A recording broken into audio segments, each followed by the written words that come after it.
Hello guys, welcome to my channel BRE news 24। इसकी नई latest update के लिए मेरे चैनल को सब्सक्राइब कर लेना, वीडियो को लाइक कर देना। क्या किस तरह अपडेट्स आपके लिए लाते रहेंगे। सर देख सकते हैं वीडियो में यहाँ सर्कुलर रिलीज़ किया है। Submission of online application first second semester MBA MTech MCA architecture 6 अगस्त से शुरू होगा।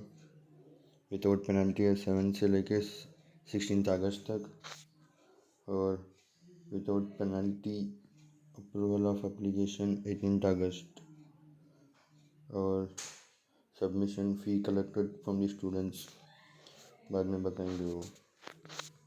तो गाइस यही थी वीडियो, आप इधर देख सकते हैं 15 16 17 18 19 पूरा डिटेल्स दिया गया है इधर, MCA MBA ऐसा भी। तो इस चैनल को सब्सक्राइब करना, वीडियो को लाइक कर देना, जो किस तरह अपडेट्स आपके लाते रहेंगे।